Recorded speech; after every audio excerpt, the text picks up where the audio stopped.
एक बार एक बच्ची थी, छोटी बच्ची थी, जो गीत गा रही थी। फिल्मी गीत था, मेरा लाल दुपट्टा मलमल का। तो किसी ने पूछा, बेटा तुम बहुत अच्छा गाती हो, तुम्हारी आवाज बहुत अच्छी है, लेकिन एक बात बताओ कि तुम्हारा वो लाल दुपट्टा तो तुम्हारे गले में है ही नहीं। तो शर्मा गई, गीत गा रही थी, दुपट्टा गले में नहीं था, तो शर्मा के भाग गई। आज यही सवाल मेरे और आपके लिए है। हम उस परमात्मा की जय जयकार कर रहे हैं, उसकी वंदना कर रहे हैं, उसका नाम ऊंचा उठा रहे हैं। क्या वो परमात्मा हमारे जीवन में है? क्या उसके प्रति विश्वास हमारे जीवन में है? क्या आप उसे जानते हैं? क्या आप जानते हैं कि उसने आपके लिए क्या किया है और वो क्या करना चाहता है? पवित्र शास्त्र बाइबल कहती है उस परमेश्वर के पास आपके लिए एक योजना है, और वो योजना आपके भविष्य के लिए, आपकी संतानों के लिए, आपकी पीढ़ी पीढ़ी के लिए है। परमेश्वर का वचन कहता है कि मैं धर्मी को आशीष दूंगा और उसकी संतानों को भी आशीष दूंगा। लेकिन क्या आप उसे जानते हैं? हम उसे तब तक नहीं जान सकते जब तक हम अपने पापों से क्षमा ना मांग लें।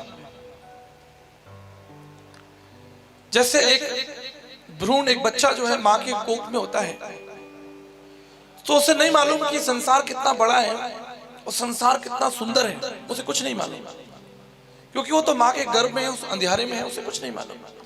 लेकिन जब वो संसार में आता है, तब वो संसार को देखता है और संसार के प्रति उसकी जो सोच है, व्यापकता है, वो बढ़ती चलती है कि संसार कितना बड़ा है, इसमें कितने रिश्ते नाते हैं, कितना काम है इस संसार के अंदर।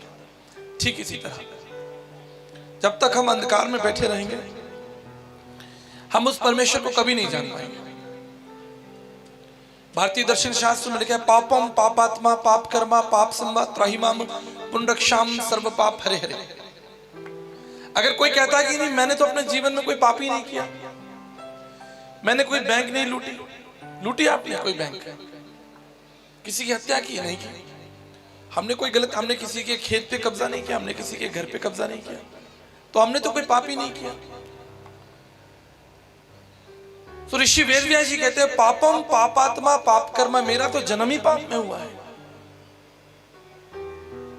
तुलसी याचक आए के कौन भयो समर्थ, कंचन पे कुंचन किन्ना पसारो हाथ। संत तुलसीदास जी ने कहा, इस संसार में कौन हुआ कि जिसने पाप नहीं किया। इसलिए महाभारत शांति पर्व में लिखा है, अश्रद्धा परम पापम श्रद्धा पाप प्रमोचनी। अंधकार अश्रद्धा हमारे जीवन में उस पाप को जन्म देती है, लेकिन श्रद्धा जो है, विश्वास जो है, उन पापों को खत्म कर देता है। लेकिन ये विश्वास तब तक संभव नहीं जब तक आप उस परमेश्वर को जाने नहीं।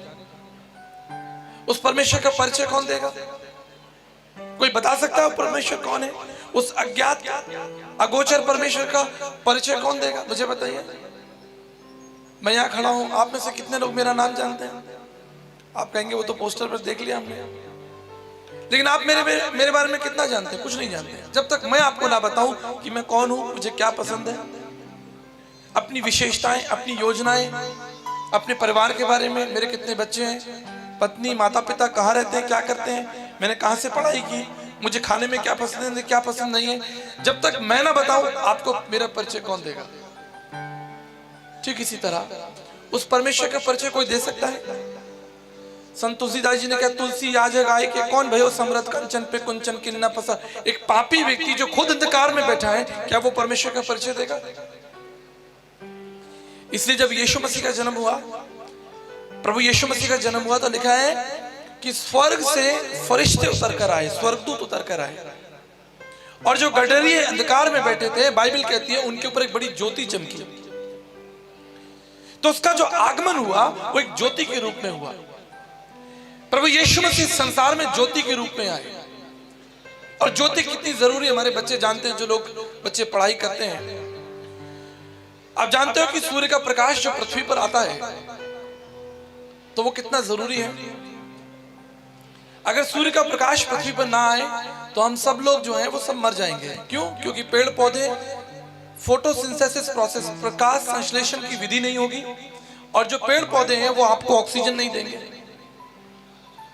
और पेड़ पौधों के अंदर जो ग्लूकोज है वो कन्वर्ट नहीं होगा, और कोई फल नहीं लगेगा, कोई फूल नहीं होगा, इंसान मर जाएगा, जानवर भी मर जाएंगे। सूर्य का प्रकाश इस पृथ्वी के लिए कितना जरूरी है देखिएगा। ठीक इसी तरह एक आत्मिक प्रकाश जो हमारी आत्मिक मन को खोलता है, हमारी आत्मिक आंखों को खोलता है, वो है प्रभु यीशु मसीह। बहुत से लोगों का ऐसा मानना है, सोचना है कि प्रभु ईसा मसीह तो ईसाइयों के परमेश्वर है, तो ईसाइयों ने क्या ठेकेदारी कर ली यीशु मसीह की? कोई मोहर लगा दी क्या कि हमारा परमेश्वर है? कहां पैदा हुए थे यीशु मसीह? यीशु मसीह का जन्म हुआ इजराइल में, बेतलेहम गांव में। ऐसी ठाणी थी, गांव था, और वो भी आज से 2000 साल पहले। अभी यहाँ आने में कष्ट होता है, रास्ता देखो कैसा टेढ़ा मेढ़ा, हो सकता है बिजली हो ना हो, आज से 100 साल पहले पता नहीं ये गांव कैसा हो। तो कल्पना कीजिए आज से 2000 साल पहले बेतलेहम वो जो गांव होगा वो कैसा होगा, जो इजराइल में है। और सबसे बड़ी जाति के थे वो। हमारे समाज में बड़ी छुआछूत है, बड़ी जाति का बड़ा चक्कर है हमारे समाज में। प्रभु यीशु मसीह यहूदी जाति के थे। अगर वो चाहते तो आपकी परछाई भी उन पे ना पड़े। वो उच्च कोटि के व्यक्ति थे समाज में। विश्व में सबसे बड़ी जो जाति है वो इजराइल की जाति है, यहूदी लोग, उससे ऊपर कोई नहीं। आज भी यहूदी लोग जो है वो अपने ऊपर किसी की परछाई नहीं पड़ने देते।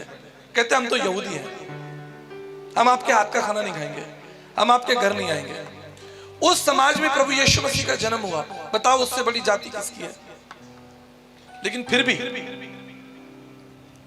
बाइबल कहती है वो घर घर गया, कोड़ियों के साथ बैठकर उसने खाना खाया। कोड़ियों के साथ, आप कोड़ियों के साथ बैठ नहीं सकते। एक बार नवजोत सिंह सिद्धू जी, जो पूर्व क्रिकेटर और सांसद हैं, आप बच्चे लोग जानते होंगे नवजोत सिंह सिद्धू।